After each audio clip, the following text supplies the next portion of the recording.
রাতের আধারে আকাশে এক অদ্ভুত ঝকঝকে আলো। আপনি কি কখনো ভেবেছেন প্রাচীন একটি বই, যেটা আজও হাজার বছরের বেশি সময় ধরে মানুষের হাতে এসেছে, তাতে এমন রহস্য লুকানো থাকতে পারে যা আধুনিক বিজ্ঞানও এখনও পুরোপুরি বুঝতে পারেনি? হ্যাঁ, আমি কোরআনের কথা বলছি, এবং আজ আমরা সেই লুকানো সত্যগুলো উদ্ঘাটন করতে যাচ্ছি।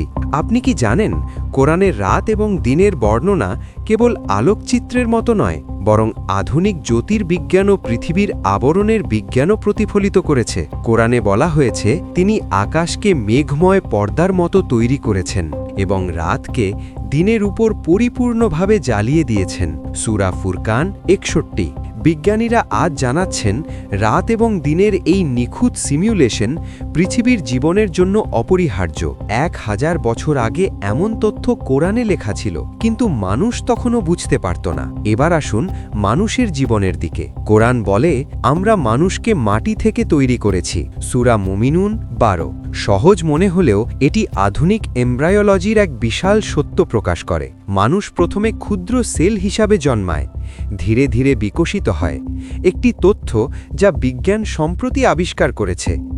ভাবুন, 1000 বছর আগে কোরআনে এই সূক্ষ্ম বিবরণ কিভাবে ছিল। কিন্তু চমক এখানেই শেষ নয়। কোরআনে আরও বলা হয়েছে, সমুদ্রকে পথের মতো বানিয়েছেন যাতে জাহাজে ভ্রমণ করতে পারো। সূরা জাকারিয়া 32। শুধু বাণী মনে হলেও এটি নৌবিজ্ঞানীকে মন্ত্রমুগ্ধ করে। সমুদ্রের তরঙ্গ, স্রোত এবং লঘুচাপের নিয়ম সবই মানুষকে নিরাপদে ভ্রমণ করতে সাহায্য করে। কোরআন এই বৈজ্ঞানিক তথ্য এক সাধারণ বাক্যে বর্ণনা করেছে, যা তখনকার মানুষ সহজে বুঝতে পারত না। এবার ভাবুন, কোরআনে পৃথিবী এবং আকাশের বিস্তার নিয়ে বলা হয়েছে, আমি আকাশ এবং পৃথিবীকে একে অপরের থেকে আলাদা করেছি। সূরা ফুজুল 30। আজকের মহাকাশ বিজ্ঞানীরা বলছেন, এটি গ্রহের অবস্থান এবং মহাবিশ্বের বিস্তার নির্দেশ করে। 1000 বছর আগে মানুষ এমন ধারণা কল্পনাও করতে পারত না, কিন্তু কোরআনে এটি স্পষ্টভাবে বর্ণিত। আর সবচেয়ে বিস্ময়কর তথ্যটি হল প্রতিটি জীবের পরিমাপ। কোরআন বলে, তিনি আকাশে এবং পৃথিবীতে প্রতিটি জীবকে একটি পরিমাপ নির্ধারণ করেছেন। সূরা আনাম 96। প্রতিটি প্রাণী, তাদের জীবনকাল, বাসস্থান সবই এক নির্দিষ্ট নিয়মে চলে। আধুনিক বিজ্ঞানও এখন এই নিয়মগুলো খুঁজে পেয়েছে।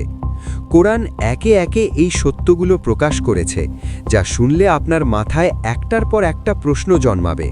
কিভাবে সম্ভব 1000 বছর আগে?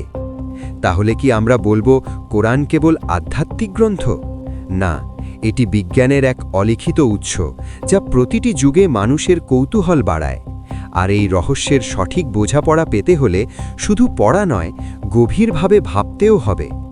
যখন আপনি রাতের আকাশের দিকে তাকাবেন, সমুদ্রের ঢেউ দেখবেন বা একটি শিশুর জন্মের নিখুঁত প্রক্রিয়া ভাববেন, মনে রাখবেন, এগুলি শুধু ভৌত ঘটনা নয়, এগুলি আল্লাহর অসীম জ্ঞানের প্রমাণ, যা কোরআনের প্রতিটি আয়াতে লুকানো।